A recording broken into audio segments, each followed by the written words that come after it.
Hello, everybody. Here we are. Here we are with our live webinar with Melissa Werner from ASU. Thanks for joining us. We have quite a nice group of folks that have enrolled for this webinar. And this is brought to us by Special Events Institute.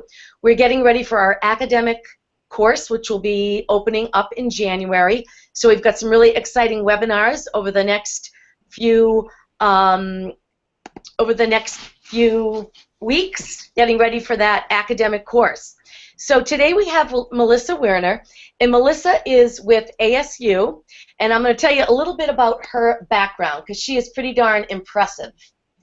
Melissa is the University Ceremony Protocol Officer and co-founder of NACO, which is the North American Association of Commencement Officers. She is a native of Tempe, Arizona. She staged one of the largest commencements and actually had President Obama as the keynote, his very first keynote as president. So she's done all kinds of events at ASU, a very large campus, a very large group of not only stakeholders within the campus, but students and onlookers that attend her events every day. And she's going to talk to us about formalities and protocol that you have to think about when you're doing academic events. So I'm going to bring it right on over to Melissa and let her get started. Well, thank you, Jill. I'm very excited to be here with everybody.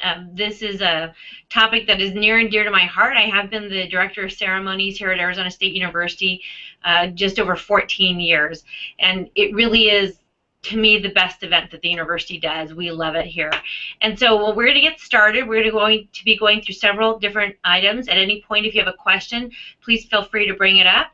And so with that, I'm going to bring up my presentation and share it with everyone. And I'll just let everybody know that there is an area that is a poll, and there's also a chat area that you'll see.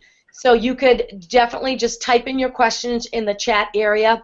We've given you a welcome, and I'm going to throw out a poll while Melissa's getting her PowerPoint up and ask that you all answer the question on the poll that we just put up, and it's going to give you an option to answer about what area of academic events that you work on. And while that poll is being registered, we'll start the presentation with Melissa. Terrific. Thank you, Jill. So as we get started, what I'd like to do is just kind of cover who we are at Arizona State University, what we do here, and so we are known as the New American University, and as that, our president, Dr. Michael Crow, came to Arizona State just over 12 years ago, brought a very specific plan to ASU to reinvent the academic institution from what it had traditionally been to what it is now, which is extremely innovative, very collaborative, student-focused, and research-oriented, and we are very much an entrepreneurial institution. And so this really makes for some very exciting environment to work in, but there are also challenges when it comes to the traditions and the expectations of what people think commencement should be. So today we're going to focus on some of the basics about ASU, and so you'll have a sense of the institution in which we operate. So we are the largest public institution in the United States. We are located in Phoenix, which is the 5th largest metropolitan area in the United States, and we have an enrollment of just about 83,000 students, and our last incoming freshman class was pushing 11,000 students. So we are a very large campus, and now we expect to graduate just over 19,000 students annually. And this includes everybody. These are undergraduates, graduate students, online students. So it's a big institution, and it keeps us very busy. And we are known as one university in many places. So as opposed to being an institution that is part of a system like the UC system or the CSU system, we are one institution with one university president, and we focus on 4 campuses as well as ASU Online. And so with that, the University Ceremonies office is myself and one assistant.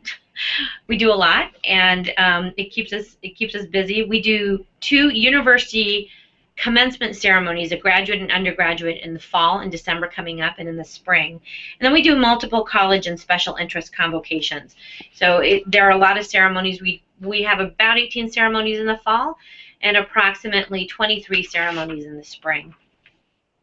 So as we get started with this, we're going to focus on some of the basics of commencement and really what are the challenges.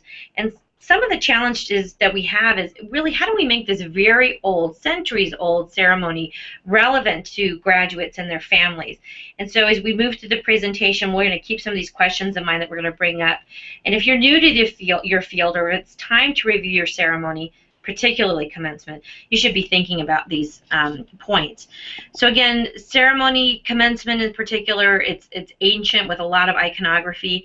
So it's in some ways it's difficult to make this event feel relevant to graduates. And we often hear from graduates, I'm only going because my mom wants me to attend.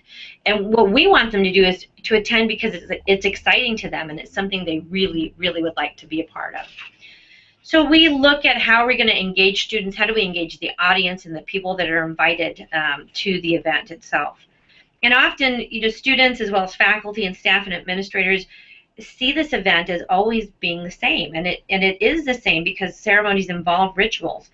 And when we speak later in the session, we're going to talk about ritual and what that means. But keeping the attendees interested in the event while hitting all the relevant points really does become a challenge, particularly when you're trying to stay on a schedule and still fit in all the elements that keep your president happy, your chancellor, all the things your dean wants to see. So keep this in mind when reviewing your ceremony and how you can involve everyone, the graduates, the guests, the faculty, and the staff in the event. And then how do you maintain traditions while still keeping a contemporary feel? Traditions are important elements to ceremonies, but occasionally you'll find that you have a tradition that's no longer relevant, and knowing which traditions to add and which you need to take out are important. I'm very fond of telling people that the person that I report up to, the Senior Vice President and Secretary of the University, Dr. Christine Wilkinson, I thought she said it better than anybody. She said nothing is harder to get rid of than a bad tradition. So before you think about what those traditions are, if you say, well, we want to start a tradition, really think about that, what it means for your ceremony and for your campus and what it says about you as an institution.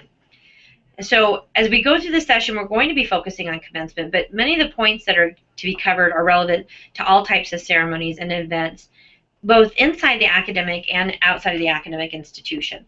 So we'll be talking about ceremonies in general, commencement in particular, but you can apply a lot of these things to any kind of event that you're putting together, any kind of ceremonial event. So I'm just going to chime in here for a quick minute. I put in the chat box to type in what special interest you might have in convocation. So if any of you have something that you're working on or you're thinking about or you have a question about convocation, type it in the chat box. Melissa will be able to see that and she'll add that to part of her presentation. Okay. So with that is hopefully you'll have some questions that you can bring up. I'm happy to answer those as they come forward. So when we start talking about ceremonies, commencement in particular, this really is a great time to tell your story. You have some time that's leading up to the event. Ceremonies don't begin spontaneously, and there's plenty of lead time when people are walking in, literally what we call the walk-in time, to tell your story. You have a captive audience, and you really don't want to let that opportunity pass you by. So think about what your story is and how you can tell it during that time that people are walking in and basically waiting for the event to start. You also have a chance to highlight your graduates, faculty, and staff. Ceremonies are a great time to give recognition to those who have contributed or exemplified the very best of your institution. Now, this doesn't mean that you should fit an entire award ceremony into your commencement or convocation event, but you can incorporate introductions and have information printed in your programs or vignettes to be shown before your event begins. And again, you can highlight and tell your story if you have those little video clips that you want to share with people, and that's a tremendous way to get the audience engaged and really inform them. And then you also have this opportunity to educate people about your institution or your area that you're working in, because really at a graduation event, some of your guests have maybe never been to your campus before, or they are parents who maybe dropped their students off 4 years, maybe 5 years previously, and all they know about your institution, about your campus, about your school is what they saw in those few days 4 or 5 years ago when their students started school. So this is a great time to really say, this is what we're doing. This is the kind of research that we're doing. These are the kind of tremendous faculty that we have. These are the great students that we're graduating. So this is the time to do this while your spaces and your campus look great. Take this chance to educate them about the things that are happening on campus. And again, doing this by video is always very interesting because you can use the videos later on. Have information booths, key talking points with your senior administration. So when someone attends your event, if the experience is exciting or just pleasant, they are more likely to talk about your institution and your event to other people. So give them that information to pass along to other people. You want them to go away excited about your institution. Of course, they're going to be happy about their student that's graduating and all their achievements, but remember to have them take away information about your school and about your institution. And then finally, for those of you who might be out there in the development world, commencement really it's not always viewed as an opportunity to bring in donors or people who are interested in the institution. This is a really good development opportunity. And so commencement really is a public recognition of who we are as institutions. This is when we put out to the world, these are our talented men and women, the people that we're graduating. We hope that they are representing the best of our institution, and that's the kind of story that someone who wants to maybe contribute to your organization will want to hear. And so your institution is looking and feeling its best, and they can see real tangible evidence of what your college or university does when they're at a commencement activity. So keep that in the back of your head. Every event, every ceremony is a development opportunity, and you really should help build your reputation of your institution through that ceremony. So now as we move through this, really what you need to know when you start planning your ceremony is, do you know your history? Understanding the history of your institution, the history of ceremonies, and the history of your programs is important because it allows you to highlight those characteristics that really are most relevant to your school. And when you have your history, you have a better understanding of why certain things happen in your event, why you have particular traditions on your campus. That is a really good way to build on your program. Really know your history. Don't continue to do things in your ceremony just because, and you've all heard this, it's always been done that way. To me, that's a big pet peeve. I don't like to hear, well, we do it because we've always done it that way. Understand why you're doing those things and really grasp onto those particular traditions or the history of your ceremony or your academic institution. It's critical. And then again, go ahead. Just going to say, Melissa, I just posted in the chat area, if anybody has any ideas about ways that they've told their story or shared their story within their university, or even for an event, if you're not an academic planner, and telling your story and connecting your guests with mission is always important. So if you have any ideas or thoughts, you can put that in the chat box as well, and we can see that as it comes up. And that would be great to hear, because that idea of telling your story it's not always one that people have an easy time grasping. And I give the example, and I know we have some colleagues here from Arizona State on the webinar today, that our Parents Association does a great video. They interview students and families as they're coming into the commencement event. So that level of excitement is really there, and they're also joyous because they're really going to celebrate something special. And in that very few minutes, sometimes it's only about a minute and a half, parents will say, this is the impact the institution has had. And really a touching one was a mother who was standing with her graduate, so excited and so proud, and she said, I sent my son to Arizona State, and he was still very young, and today a man is graduating. Oh. And I'm so proud of him. And tremendously touching, brings tears. I love watching that video. I watch it over and over again. That's my story right there. That's what you want to tell people. This is tremendously impactful and extremely emotional. So that's just one example of how you can tell your story. And again, share it with everybody. It's what's going to impress them most about your institution. And then have a mission and a purpose for your event. I mean, this is an element that really people kind of overlook it in the rush to plan the event, but a well-written mission statement or a statement of purpose can help define your event. A little further in the presentation, I'll show you the mission statement and the statement of purpose for Arizona State University and why we have that. But if you don't have that now, really think about that and think about how you might incorporate that into the planning of your event. So next, we're going to be talking about ceremonies. Again, we're going to talk about commencement in particular.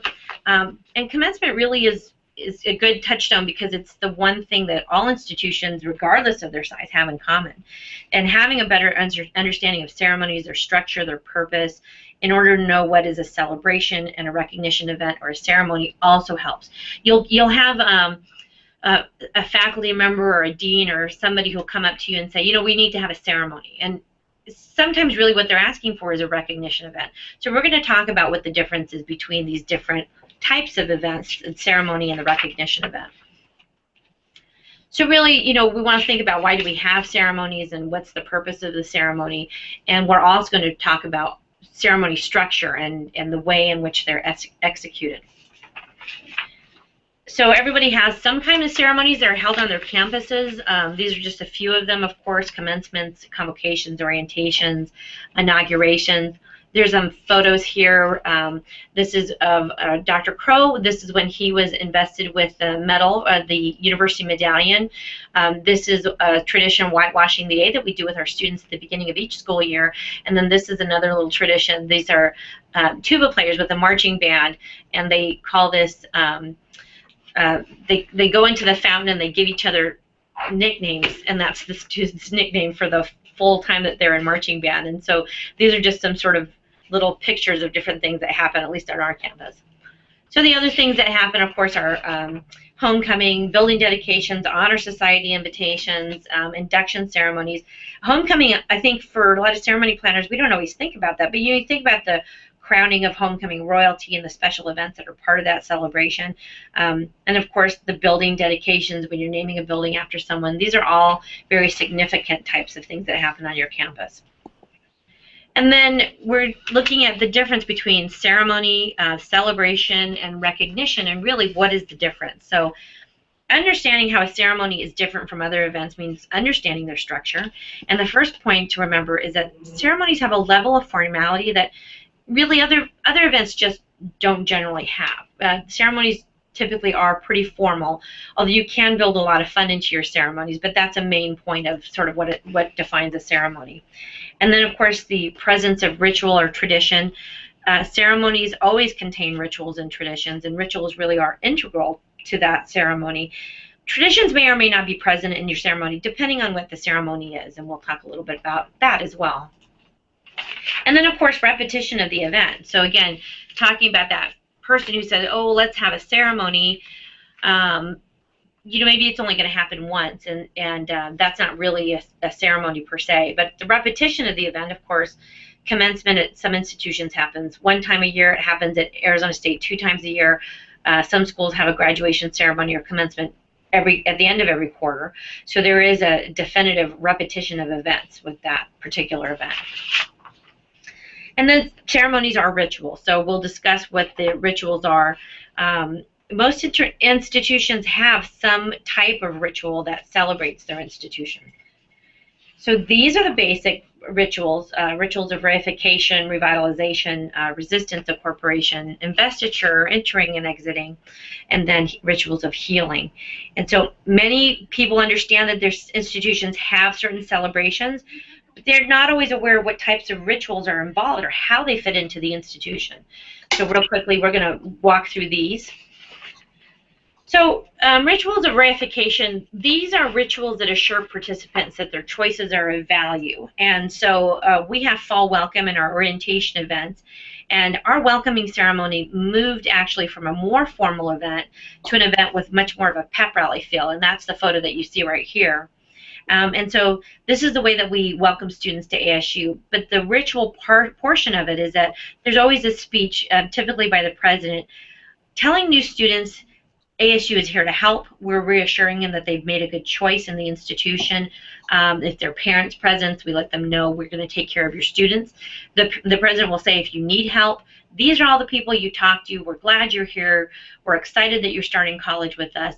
And so this really is a ritual. Even though the ceremony or the event itself has been redefined and it's more of a pep rally, that particular ritual is still part of the event. It is central to what we're doing. And then this is more of a tradition right here. This is whitewashing the A. And again, any of my ASU colleagues know that you'll see thousands, literally thousands of students walking up a little butte that's here just at the north end of campus. There's a giant 60-foot cement A on the butte, and they whitewash it. And that happens every fall with the new freshmen. It stays white until the first football game of the season, and then it's painted its traditional ASU gold again. So this is the ritual right here, the fall welcome. This is the tradition. So again, trying to define what those things are. And I'm just going to throw in that both of these things really add to the connection that the students and the parents have with the university, and Absolutely. sort of reinforces that relationship that's started and going to be growing over the years to come. Right. And so before we move on, I see that Sharon had mentioned here that they're a young school. They celebrated their 40th anniversary, which is tremendous. And they told their story by incorporating a multi-page historical timeline and narrative photo pages about the school and the commencement program, which is excellent. Again, that program goes home with people. They can look at it. They get reconnected every time they review that. So that's a terrific way to incorporate your story into this ceremony and this ritual of commencement. So I love that. Thanks for sharing. So here we have the ritual of revitalization, and revitalization really is just as it says. It's revitalizing the college's founding values, reinstate underlining assumptions, and enlist new recruits into the belief structure of the institution. So Arizona State University has a Founders Day event. I know a lot of schools do also have Founders Day events, and this is our ritual of revitalization. So it's an annual event, and certain individuals are selected to win awards based on their service to the university and the way in which they continue to support the institution. And the introduction of the founding family of the university is always part of the event. And always, always, we have the ASU fight song and the alma mater. And if you're doing ceremonies, and this particularly if they are rituals and they are associated with your alumni association or something along those lines, make sure that you're utilizing your fight song, your alma mater. These are huge traditions that are part of your institution. Now we'll move on from that to rituals of resistance, and they are just that, rituals of conflict. And so people don't always see these as rituals, and I put this particular set of photos up here is that some institutions, you might be familiar with this, they do this thing called Undie Run. Jill, I don't know if you've ever heard of Undie Run. They actually call it the BB Run now at ASU. That's a fun one. Yeah, so rituals of resistance are often events that are not supported or recognized by the institution, or in the instance of like Undie Run, this has become more of a sanctioned event, but it's become a ritual of resistance that's evolved in something more. The reason it's a ritual of resistance, for those of you who don't know what Undie Run is, you can see a lot of barely dressed students right here, but basically it was a charity event, and so the students literally stripped down to their undies, and all the clothes that they left behind are picked up and taken to homeless shelters. And so the basis of it, of course, is a very philanthropic kind of activity. But the draw for the students is probably getting to run around in their underwear. I mean, let's face it. So it's really started out as this ritual of conflict. We do not support necessarily students stripping down or running through campus in their underwear, but it is one of these things that started as a ritual that the students started. But you see the thousands of students here. It really became such a big event that it had to be taken up by the university, so there was some control to it, some safety concerns were raised, and those kinds of things. So that's an example of a ritual of resistance. I'd love to hear from somebody else if they have a ritual of resistance to share too. We have Maria who typed in about the College of Nursing having the lighting of the lamp ceremony. Yeah, and that is a great ceremony, and I think a lot of nursing schools do this. It's a tradition that is part of the nursing tradition, the nursing profession, and that it says here that the lamp represents the light of Florence Nightingale that she had in her window to let people know that she was a nurse and available for care.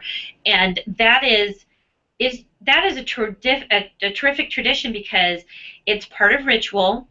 It incorporates history, and it's something that students do every semester when they're getting ready to graduate. The lighting of the lamp ceremony is separate from the convocation event, but it is specific to nursing students. And for anyone out there who's participated with nursing students, they know that this is a great ceremony that they really like to have. So from there, we'll move on to the rest of the rituals. Rituals of incorporation really are welcoming a new person into the community. So you see here a couple of photos. This is the students turning the tassel. That is the last ritual of commencement.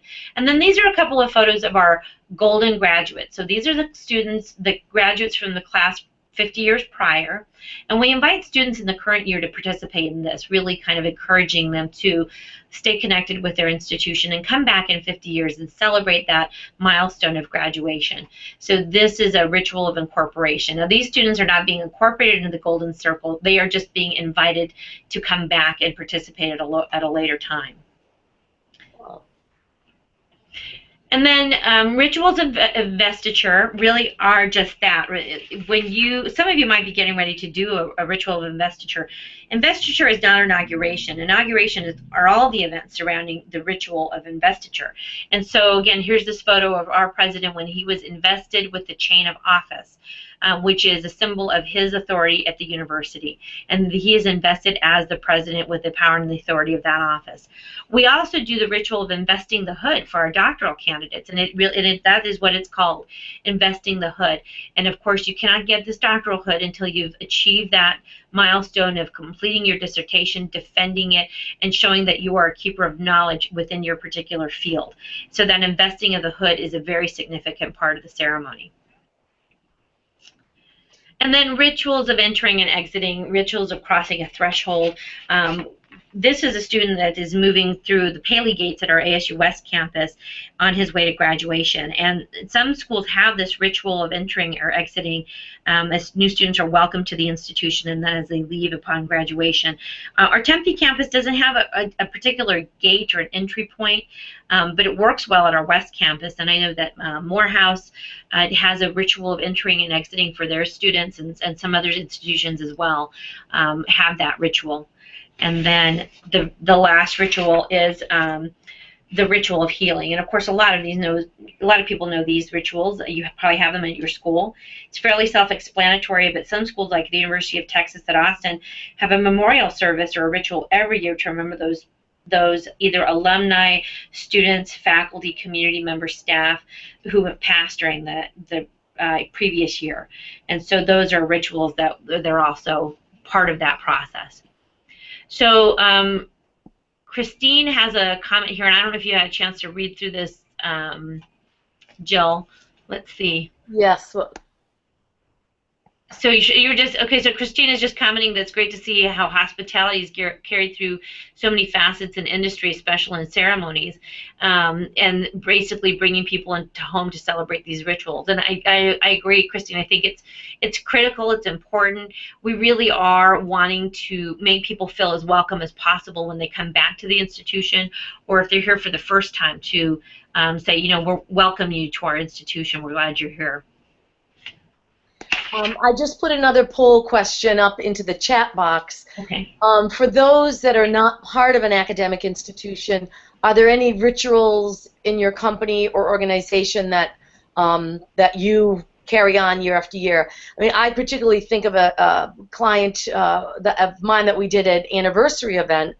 You know, 75 years being a nonprofit, and then every year after that, we try to tie in one element that sort of continues and create more of a legacy event, an event that lives on and on.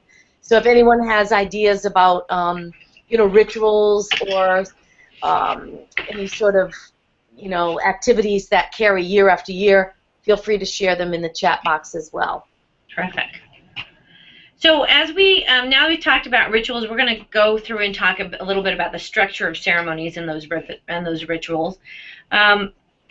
just as we have an understanding about what constitutes the different types of rituals, understanding how the structure supports those rituals in the ceremony is also important. So again, ceremonies that are repeated annually or every semester are part of this process, but there's repetition, but there's also this element of acting. And so again, it's a quality of the ritual that's, again, not essentially spontaneous. It involves doing something, saying something, thinking something. I always tell people, you know, Dr. Ko doesn't walk across campus talking to students saying, upon the authority vested in me by the Arizona Board of Regents, upon recommendation of the faculty. You know, there's this whole little speech that he gives when he confers degrees, and so that's that quality of acting. It's not a spontaneous thing. I like this particular photo because I do ask that our Grand Marshal, this is a photo of our Grand Marshal, I asked him to raise that mace high in the air, and that mace is part of the iconography we'll talk about in a minute, but again, when he marches in, he's not carrying it like that, but we make a big show of putting that mace down as part of the ceremony. And then again, here's something that's really kind of common to a lot of companies, businesses, whatever, this whole ritual of the shoveling the dirt, right? We generally, gentlemen don't get together in suits and ties and come out and shovel dirt with gold shovels, but that is part of that ritual of groundbreaking that a lot of institutions, a lot of businesses do. And then there's also a special behavior or stylization, actions or symbols that are ordinary but become extraordinary because of the way that they're used. I had a different photo here previously, but I really like this photo. This was of the Joint Congressional Committee on Inauguration Ceremonies. The members were signing a proclamation to commemorate the inauguration entitled the National Day of Hope and Resolve in 2013, and I'm sure many of you saw this.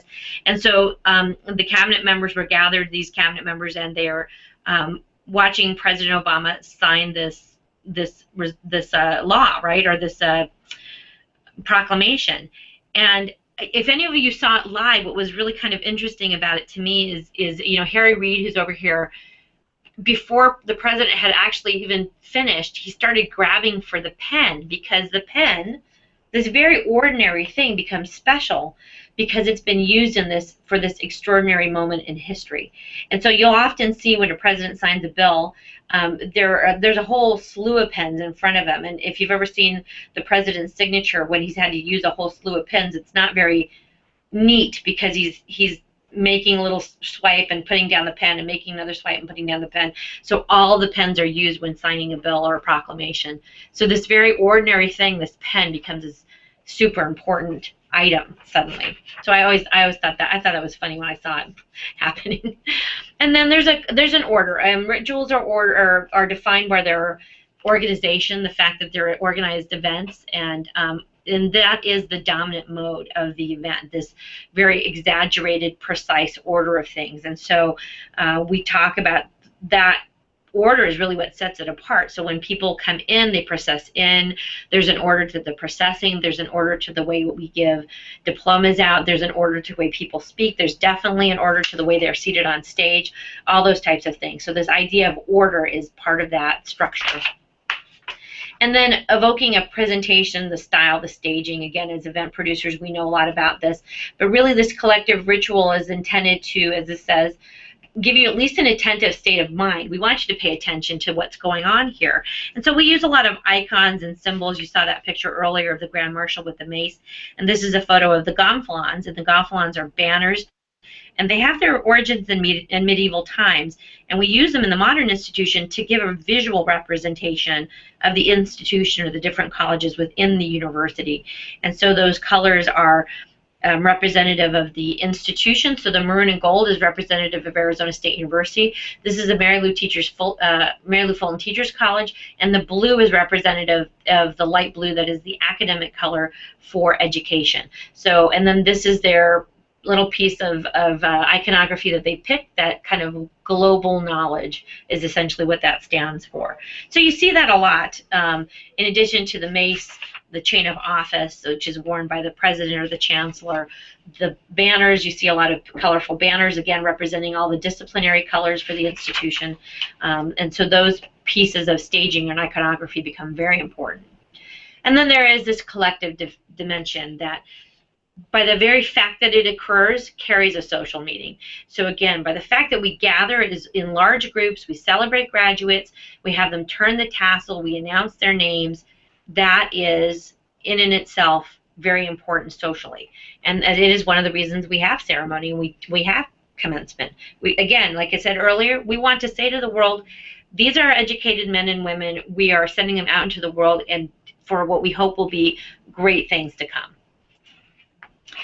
So again, this is this idea that ceremonies are rituals and that they make a statement about the quality within the institution.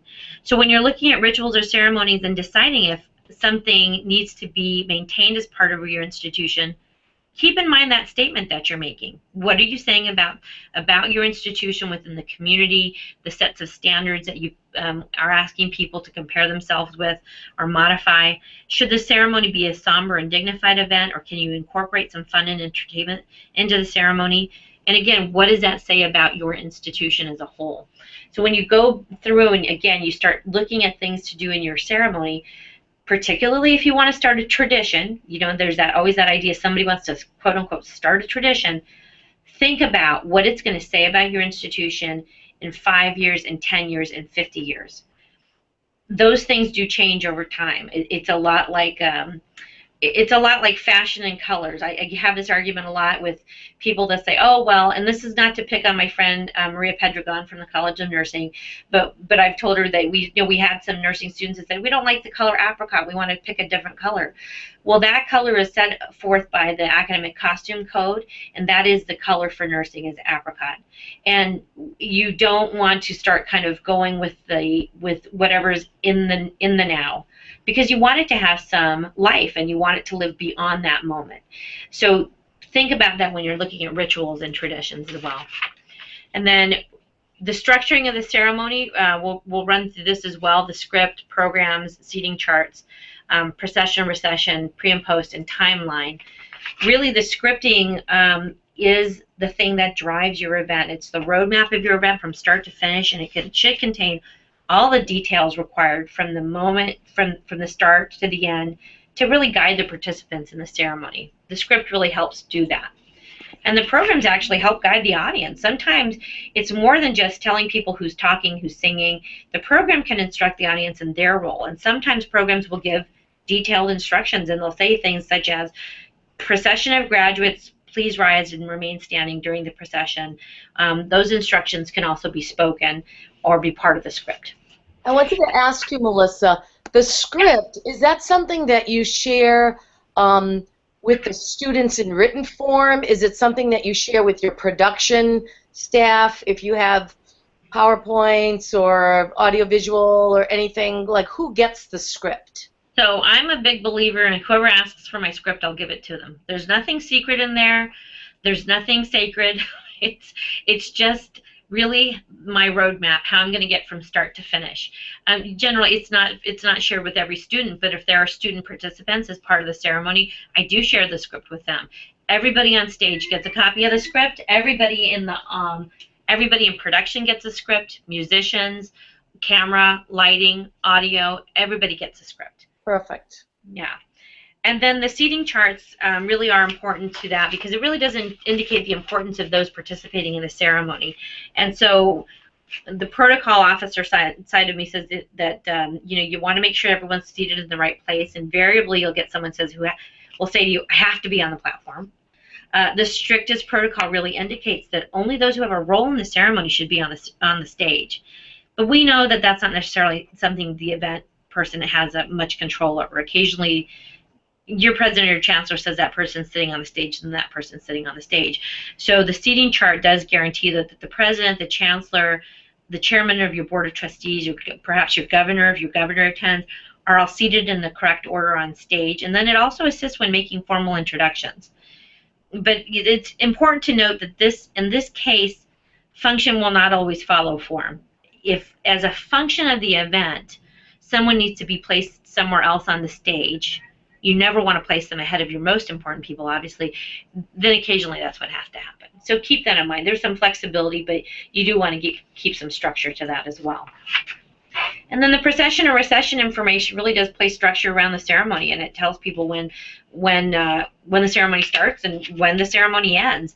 And so, you know, I've witnessed a few ceremonies where there was no recession. Like the procession came in, the ceremony went off, and then there was no formal recession, and it kind of left a feeling of unfinished business. It leaves people a little on edge. Like, are we done?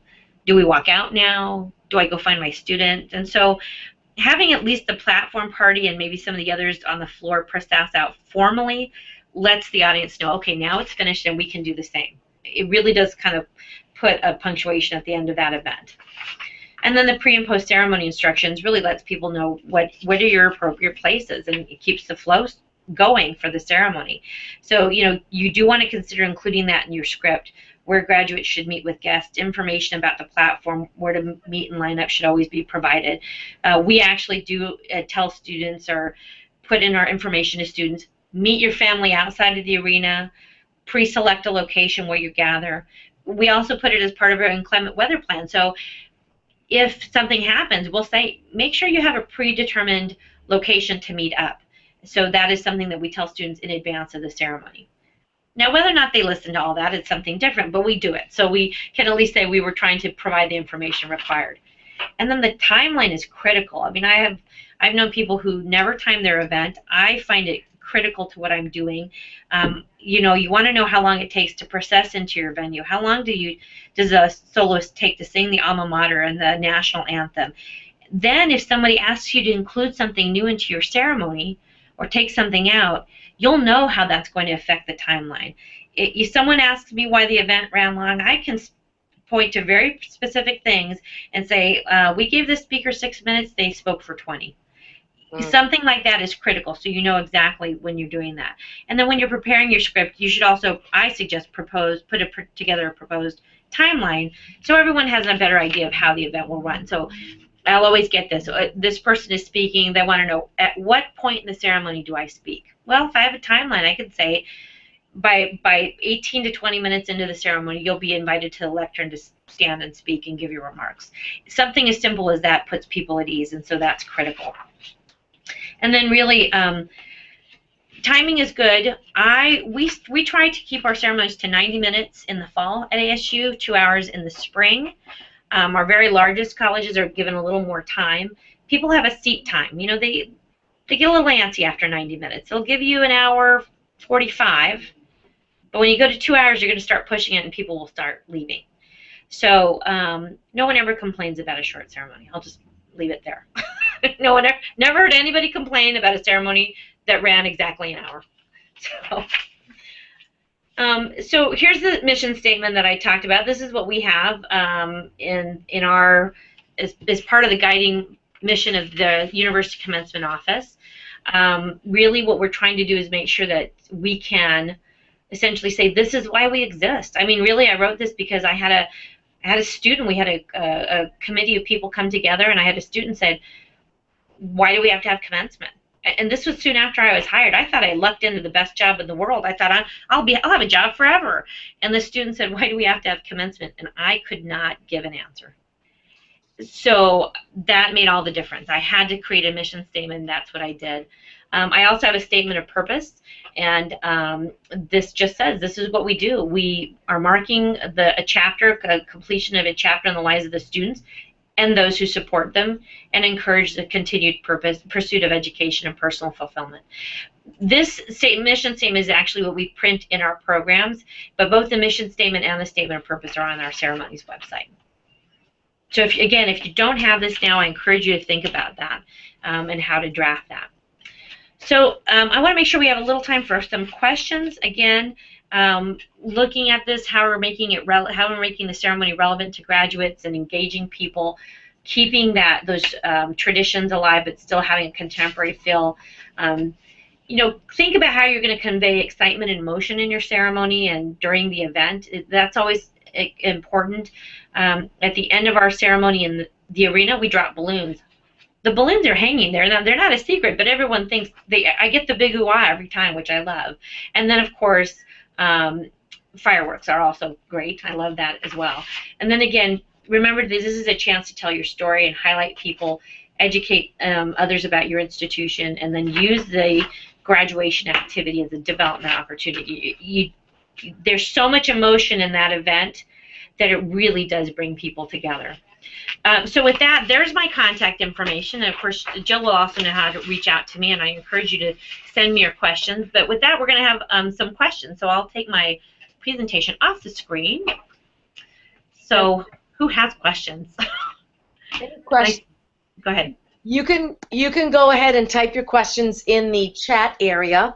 But I'd like to start by asking, how about like new contemporary things, like someone wanting to take a selfie with the president as they walk across and get their diploma? You know, is this something that you talk to students about? You acknowledge that there may be some, you know, new trends that you want to discourage to keep the program moving along, you know, smoothly and on target? How do you handle things like that? I have to say, we've been fortunate. We haven't had just the whole group of students wanting to take selfies on the stage. Thankfully, you know, who knows? It could happen at any moment, but never say never. But one of the things that we did, particularly at commencement in the spring, is we incorporated live tweeting into the event. So again, for that 90 minutes during our walk-in, when we had the gates opening and thousands of people coming in, we ran videos, we ran information, just pieces of information about accomplishments at the university, and then we allowed people to live tweet, which was excellent. They could put up their photos. It gave them a feeling of participation, and it kept everybody engaged. And so we, of course, had somebody monitoring all the tweets, so as they were going through them, they were able to say, okay, these are great tweets, here's a nice picture, and we put it up on the big screens. And of course, people were tweeting like mad because they wanted to see their stuff on the big screens in the stadium. And we did the same thing for Fall Welcome. Again, that's more of a pep rally feel, and we tweeted last year, and the goal was to trend for maybe an hour. And so last year we tweeted for the first time, we trended for 2 hours. This year we tweeted and live tweeted during the event. We trended for 2 days. So it accomplished a lot of things. It allowed people to get engaged. It allowed them to use their technology, and it put us out there on the web in a way that, you know, otherwise, who knows? I don't think Arizona State would have trended for 2 days at the beginning of the fall semester if it hadn't been for that opportunity. And the students and the families love it. They have a lot of fun with that. So tell me a little bit about trending. Can you tell me what you mean by that? So when you get onto Twitter, you know, you'll see the trend, and those are the things that people are talking about or people are looking for. And so to trend means you're literally getting thousands of people at any given time talking about either your institution or some portion of it. So we were trending ASU graduation in the spring, and then for Fall Welcome we were trending ASU Fall Welcome. And then I think also our concert event and the ASU poetry a poetry event that we were doing was also trending. So it had a response like we couldn't believe. We were so thrilled by it. So now, did you use hashtags like ASU grad or something like that to sort of gather that? So what's that? ASU hashtag ASU Fall Welcome or hashtag ASU grad. I think that's exactly what it was, actually, ASU grad. And again, it was short.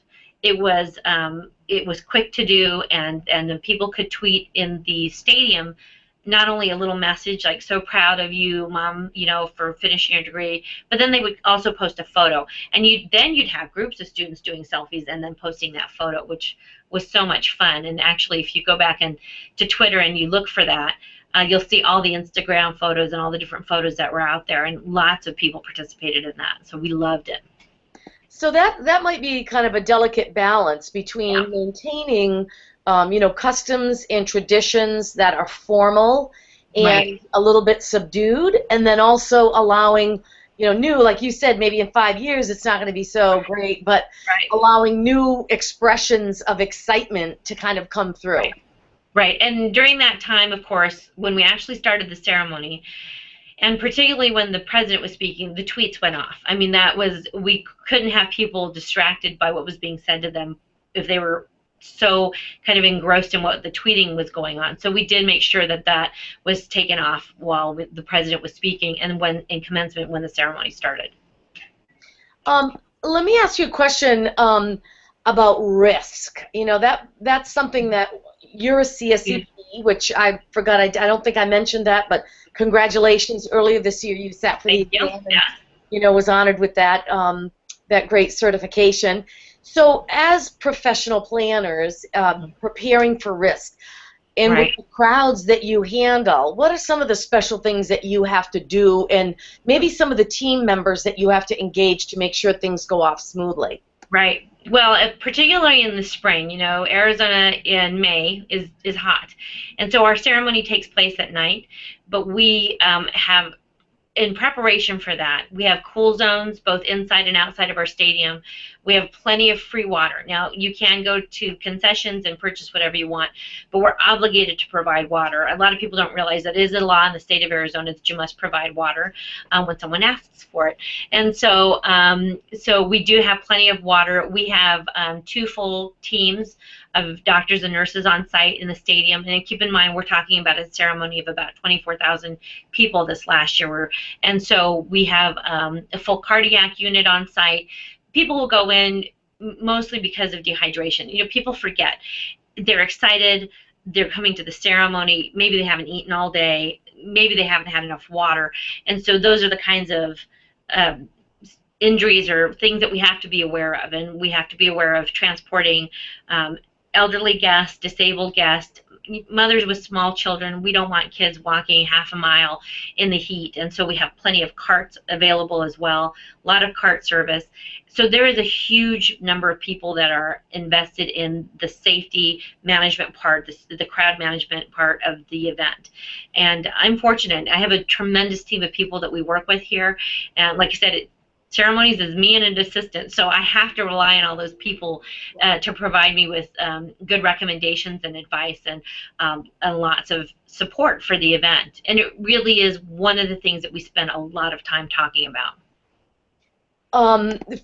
Do you usually have some sort of a formal binder or some kind of like formal process that you would take if, say, something should happen on the stage? What's the chain of command to respond? Or during a procession, if something happens. Right.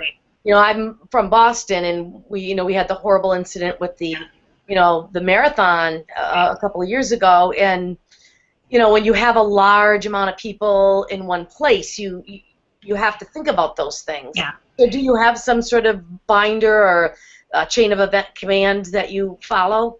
Right, we do. We actually we're fortunate. We have a director of emergency preparedness here at Arizona State. I work very closely with him, with the fire marshal, with local police, our ASU police department, and we actually have an incident action plan that's put in place, and it outlines everything from who's at the top of the chain, which, by the way, is not me. Mm-hmm. I'm okay with that. Somebody else, if something happens in the stadium, the one thing that we concern ourselves with, we put a big stage up in the stadium, and there was the Sugarland stage collapse a few years ago, and so the whole issue surrounding staging and who calls it if the wind loads get too high, what's the point where we push back guests and we say you can't come in within 150 feet of the stage? At what point do we delay an event, cancel an event? All of that is outlined, and then all the listings of people who are in charge. So who clears the field, who clears the stage, who calls the show, who brings in emergency personnel. So all of those things are well discussed in advance, and there's again an entire team of people that are on site for that. I readily admit, and I mentioned this to a meeting with all of our coordinators not too long ago, I had gone through a phase where I was blissfully unaware, or let myself be unaware, that if something happened, somebody would take care of me. But really, I'm in charge, so I have to take care of everybody else. And so it's an enormous obligation that we have as event professionals to know what those safety precautions are: crowd management, emergency personnel, procedures, all of those things. So it's a central, critical part of our planning for not only commencement in the stadium, but commencement in the arena, and then commencement at our other venues. And I've encouraged all the coordinators here to make sure that they have an incident action plan on site. So Christine from our one of our attendees asked the question, do you believe technology helps or hinders events such as this? Do you think more attendees will demand more of a technological presence? So I think so. I think that in general, you know, we're dealing with the median age range for the students that were graduating is 22, right? Somewhere between 22 and 25 years old for our undergraduate students, older obviously for our graduate students, our master's, PhD candidates, JD candidates. But they have grown up in a world that this is all they've known. They've always known technology. And so as event professionals, especially because we didn't grow up with so much technology, you know, how many of us had smartphones when we were in high school? My 12-year-old has a smartphone, for goodness sake. So they expect it. It's no longer can you do this, it's you're doing this, right? You're having this technology available. I think it hinders if you don't provide an expectation. So again, with a live tweeting, there was no conversation about it. Tweets went off, ceremony started, no more tweeting. Now, the tweeting was trending and you could get on to Twitter and look at it, but we were not going to live tweet in the stadium, and we're not going to live tweet in the arena. And so there is a certain level of expectation. At the same time, when we're talking again about that emergency action plan, it helps because now you know people are paying attention, they're looking for that information. So if you needed to get a message out very quickly to thousands of people, you have your tool available to you. So it is a double-edged sword. You have to think about it very carefully in the way you want to implement it, but it's here to stay. There is no longer an expectation of if, it's what are you doing? Yeah, and I also think, I know in my own life, you know, we're so used to being on our cell phone and tweeting and talking and texting and so forth, but there's something to be said for just living the experience and just taking it all in and shutting it down and just listening to the music, listening to the band, you know, watching, you know, the procession, and sometimes, you know, you have to kind of remember that and remind folks to take that all in. Right, definitely, and that's something we haven't done yet. But even I during the ceremony will find myself kind of obsessively tweeting. I mean, I'm supposed to be timing and watching the ceremony, but if something happens and I feel like I got to share that, I'll get on my phone or I'll get on my iPad and I use that technology myself. I utilize that for myself a great deal, and my iPad has become invaluable as a tool for event production. So yeah, guilty as charged. Yeah. Yeah, you're not the only one. I know.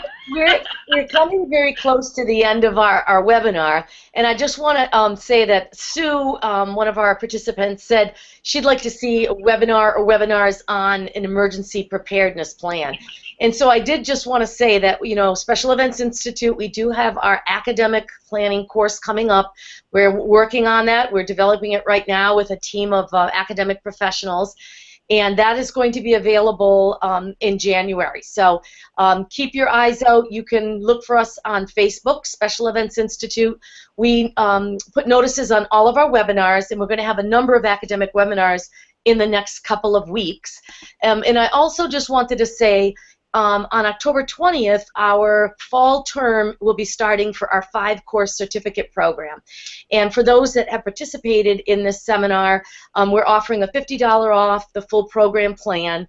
And there's a link that if you take advantage of this offer, you'll see a link that will allow you to take advantage of that offer after this program. So that starts on October 20th. Our certificate program has 5 courses, each are 8 weeks long. It's a 1-year program, and it really covers the basics of event planning. So anyone who's new to academic planning and might not have a strong event planning background, it might be something you'd be interested in just to sort of get the basics of timelines and production schedules and risk assessment plans and things like that. But in our academic course, we're definitely going to be seeing more of Melissa and her colleagues and sharing, you know, more tips and tools that will make you a strong academic planner. So I just want to say, Melissa, thank you so much. We really appreciated you know, you being here. This was awesome. I think based on the questions that were asked and the thoroughness of your presentation, you added a lot of value and lots of things to think about. Just the terms alone, kind of like, you know, someone who's not an academic planner, yeah, I want to know what, you know, all those things. What's MACE? What's GovLon? What are those things? So this is really exciting. Thank you so much.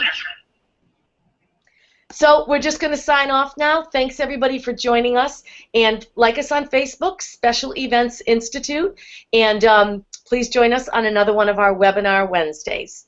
Thanks so much.